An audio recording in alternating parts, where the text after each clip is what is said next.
All right, let's talk about something that might hit a little too close to home for some of us. It's this paradox called the educated fool. We're going to unpack what happens when your intelligence just completely outpaces your wisdom, and more importantly, how we can start to bridge that gap. So let's dive right in. Have you ever had that feeling? That weird disconnect where, on paper, you're killing it. You've got the degrees, the awards, the impressive job. But behind closed doors, your personal life just feels like it's falling apart. You're brilliant on paper, but maybe a little broken in practice. If any of that sounds familiar, you are definitely in the right place. So there's actually a name for this, the educated fool. And look, this isn't about being unintelligent. Not at all. In fact, it's the total opposite. It's a trap that honestly often catches the most brilliant people. It's when your brain has been growing and learning at 100 miles an hour, but your emotional wisdom got left in the dust. You end up being able to solve some super complex problem at work, but you can't navigate a simple, heartfelt conversation at home. Okay, so what does this actually look like in real life? To really get a handle on the diagnosis, let's meet a few people. Now, these are composite characters, but they're drawn from very real stories, and they might feel, well, a little familiar. First up, let's talk about Daniel. His office wall is just covered in awards. The guy's a total visionary in his field. But back at his apartment, there's a birthday card from his brother that's been sitting on the table unopened for months. It's just this silent little symbol of a relationship that's completely fractured, because he can't connect for more than 5 minutes without turning it into a strategic check-in. Then you've got someone like Maya. She's a phenomenal doctor. She can diagnose the rarest diseases, stays perfectly calm in a crisis. But when her partner tells her they feel lonely, what does she do? She tries to solve it by scheduling time together, almost like it's a patient appointment. That same clinical precision she uses to save lives ends up pushing away the very people she loves. And finally, there's Jamal. He is a razor-sharp lawyer. He can just dismantle any argument that comes his way. He lives for that win. But that obsession with logic and being right, it's really just a shield. And it's left him with a long list of courtroom victories and a deeply, deeply empty home. You see the common thread here? What connects all these stories is a kind of emotional illiteracy. Just like it says here, they're fluent in neurons, but totally mute when it comes to feelings. They can speak the language of data, of logic, of systems, absolutely perfectly. But when it comes to the language of the heart, they're silent. You ask them, hey, what are you feeling right now? And they just freeze up, giving you generic words like stressed or fine. And this is how it shows up in day-to-day life. Instead of just acknowledging someone's pain, they try to explain it away. Instead of empathizing, they start analyzing the problem like a scientist. Their partner is upset about something, and instead of just listening, they jump in to correct some minor detail in the story. It's all just a defense mechanism, right? Using intelligence as a shield to avoid the messy, unpredictable world of real vulnerability. But here's the thing about that kind of intellectual armor. It can't protect you forever.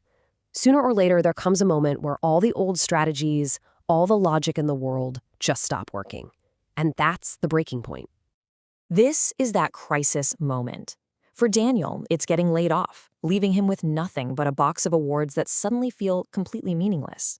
For Maya, it's her partner crying and realizing for the first time that this is a problem she just can't fix. And for Jamal, it's a quiet moment, all alone, whispering those words, educated fool, to his own reflection in the mirror. This is when that carefully built world of achievement just shatters. And this right here is the mindset shift that changes everything.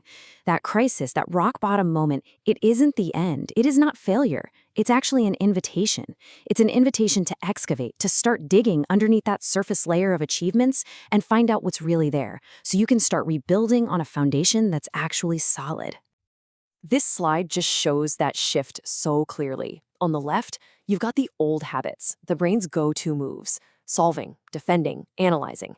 And on the right, the new practice, the heart's response: connection, empathy. So that urge to solution dump when your partner is venting becomes a simple, powerful, wow, that sounds really painful. Defending yourself from criticism becomes, thank you for telling me that. It's this huge move from intellectualizing to just feeling, from fixing to connecting. So that crisis cracks a door open. But how do you actually walk through it? Well, that brings us to the roadmap for getting better, the real, actionable steps you can take on the path to wisdom. Here are 4 incredibly powerful pillars for recovery. First, you have to unlearn rightness. A simple rule for this: Ask 2 genuine questions before you even think about offering one correction. Second, practice repair rituals. This means learning to give a clean apology. No buts, no excuses, no defenses. Third, listen downward. Acknowledge that real wisdom doesn't just come from people with fancy degrees. And finally, practice curiosity. Just take a 3-breath pause. That's it. It's just enough to kill that knee-jerk reflex to argue. When you boil it all down, the entire journey really comes back to this one powerful choice. This affirmation is the whole game. I release the need to be right. I choose connection instead. Every single time you pause, every time you truly listen, every time you offer one of those clean apologies, you are actively making this choice. And when you start making that choice over and over and over again, something really profound starts to happen.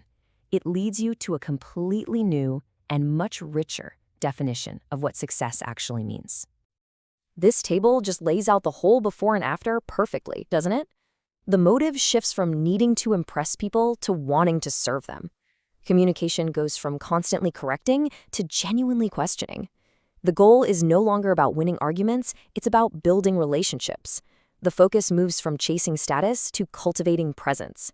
And that deep fear of not knowing, it transforms into the freedom of having a beginner's mind. And this is what real success starts to feel like. It's not measured by a director's title anymore or another plaque on the wall.